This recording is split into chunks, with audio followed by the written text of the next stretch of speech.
The nights became unbearable. Each time Is crept into her room, forcefully having intimate affair with her, Amaka prayed for a miracle to make him stop. Begging her father to stop. "Daddy, please stop, it's painful, Daddy," she would muff out. She felt abandoned, even by God. Her once bright eyes now carried a shadow that everyone seemed to overlook.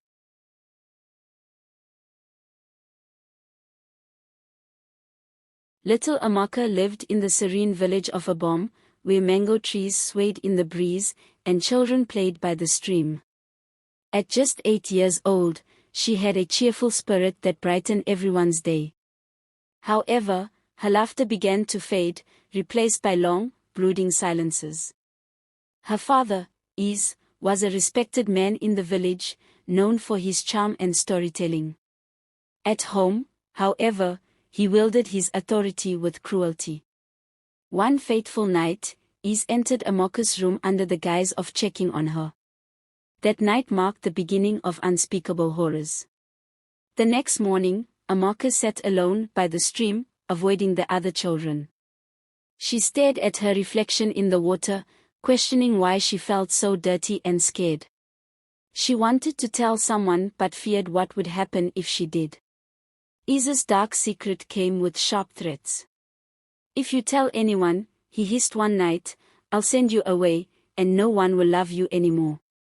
His words were like chains, binding Amaka in silence. Amaka's mother, Nkechi, was often busy tending to the farm and selling goods at the market. She noticed her daughter's withdrawn behavior but brushed it off as a phase. Amaka longed to tell her, but the fear of her father's threats and the shame of being doubted held her back. One evening, as the family sat around the fire, Is's hearty laughter filled the air. Amaka stared at him, wondering how someone so monstrous could pretend to be kind. She wished someone could see through his mask. Amaka often cried herself to sleep, muffling her sobs into her pillow. The small room she shared with her siblings offered no solace, as they were too young to understand her pain. The nights became unbearable. Each time Is crept into her room, forcefully having intimate affair with her, Amaka prayed for a miracle to make him stop. Begging her father to stop. "Daddy, please stop, it's painful, Daddy," she would muff out. She felt abandoned, even by God. Her once bright eyes now carried a shadow that everyone seemed to overlook. Her cries didn't go entirely unnoticed. The neighbor, Mama Ifioma, once heard muffled sounds but dismissed them as a child's bad dream. If only she had listened more carefully. One day, Amaka mustered the courage to talk to her mother. As Nkechi prepared yam porridge in the kitchen, Amaka nervously approached her. "Mama, I need to tell you something," she whispered. Nkechi, busy stirring the pot, barely looked up. "What is it, Amaka?" she asked, her tone distracted. Amaka hesitated, the lump in her throat growing. "It's about Papa," she began, but before she could say more, her younger brother ran in crying about a scratched knee. The moment was gone. Nkechi turned her attention to the boy, leaving Amaka standing there, deflated. She realized that speaking up wouldn't be easy. The next person Amaka tried to tell was her teacher, Miss Ada, a kind woman who often stayed late to tutor the children. After school, Amaka lingered by the blackboard, nervously gripping her slate. "Amaka, is something wrong?" Miss Ada asked gently. Amaka nodded and stammered, "It's my papa. He does bad things to me." Miss Ada looked confused and asked Amaka to explain, but her words faltered. She couldn't say it outright. Miss Ada assumed Amaka was upset about being scolded at home and reassured her, "Parents can be strict sometimes, but they love you." Amaka left the classroom, her hope crushed once again. Is continued to live his double life. In the village square, he greeted neighbors with a booming laugh and shared folktales by the fire at night. His charm fooled everyone, even Kechi. Amaka's resentment toward her father grew, but she hid it well. At school, her friends noticed her frequent absences and her reluctance to play. "Amaka, why don't you come to the stream anymore?" her best friend, Chioma, asked one day. Amaka wanted to scream the truth but only said, "I don't feel like it." She felt trapped in a nightmare that no one could see. Although Ease didn't physically harm Amaka, the emotional and psychological damage left invisible scars. She began to struggle in school, her once brilliant grades slipping. Miss Ada noticed the change but attributed it to laziness. "You're a smart girl, Amaka. You can do better," she scolded. Amaka wanted to say, "I'm trying," but her voice felt caged. At home, Nkechi grew frustrated with Amaka's mood swings. "What is wrong with this child?" she muttered one day. The rift between mother and daughter deepened, isolating Amaka further.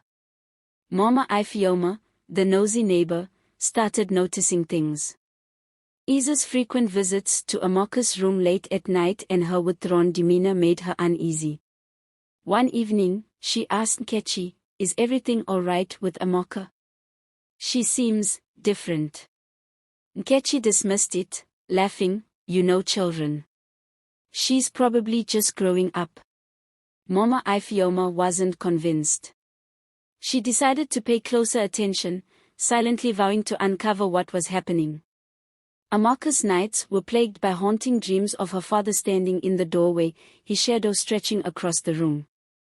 In her dreams, the walls of her small hut seemed to close in, suffocating her. She often woke up drenched in sweat, her heart pounding, as if the nightmare still lingered in the darkness. By day, she feared sleeping, knowing what awaited her at night. This exhaustion began to wear on her, causing her to drift off during school lessons. One afternoon, she fell asleep in class and muttered, "No, Papa, no," startling her teacher, Miss Ada. Miss Ada shook her gently awake, her concern growing. "Amaka, are you okay? You've been dozing off a lot lately," she said. Amaka nodded weakly, rubbing her eyes. "I'm fine, Ma," she whispered, but Miss Ada couldn't shake the feeling that something was terribly wrong. Mama Ifeoma had always been observant, often accused of being too curious for her own good. One evening, as she prepared dinner outside her hut, she noticed Amaka sitting alone under the mango tree, staring blankly at the ground. "Why doesn't this child play with the others anymore?" Mama Ifeoma thought. She watched as Ease walked past, glancing in Amaka's direction. His gaze lingered a moment too long, and the expression on his face sent chills down her spine. The following day, Mama Ifeoma made an excuse to visit Nkechi.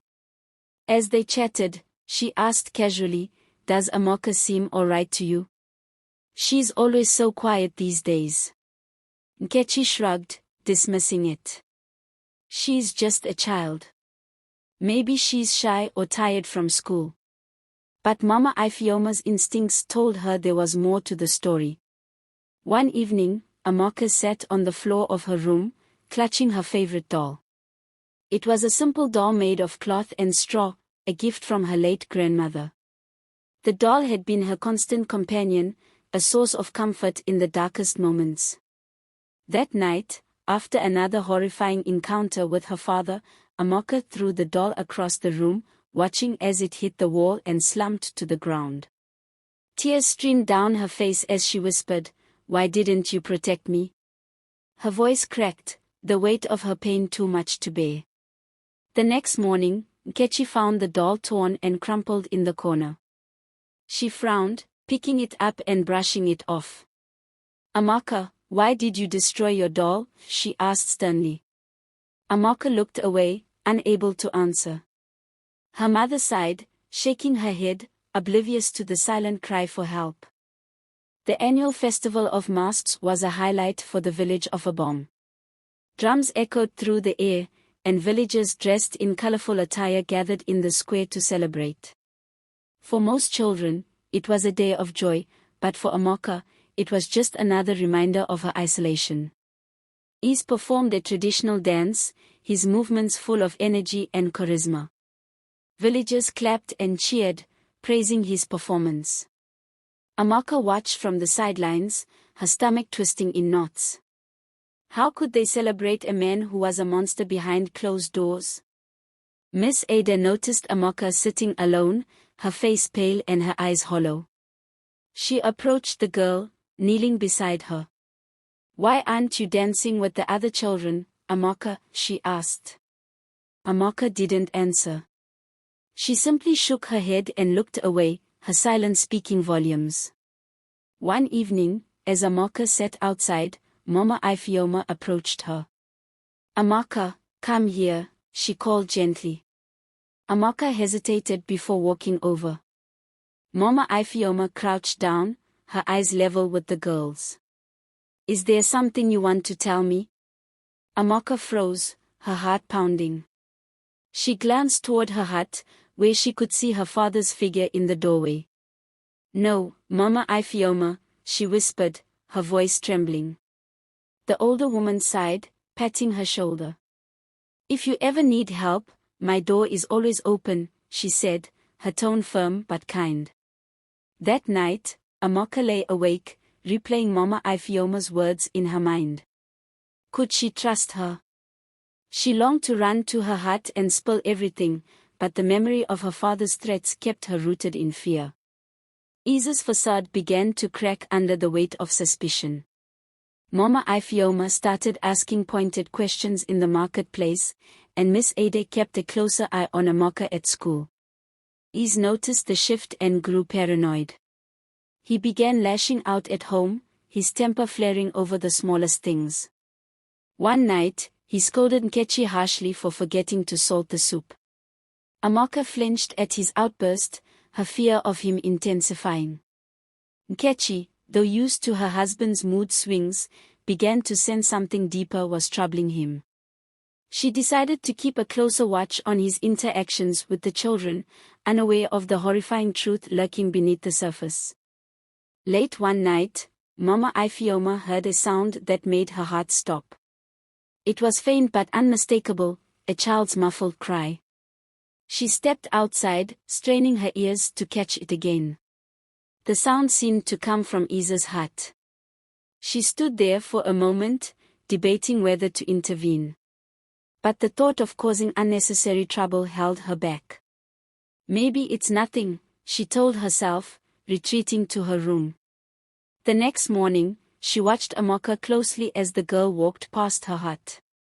Her gait was slow, her head hung low. Mama Ifeoma clenched her fists, determined to find out what was going on. My beautiful listeners, thanks for listening to this story. Part 1 of this story ends here, and don't worry, I wouldn't keep you waiting too long for part 2, and I hope you enjoyed it so far. Please don't forget to like, share, leave a comment and subscribe to this channel for more updates. Your support helps encourage me to create more beautiful and interesting stories. Love you all.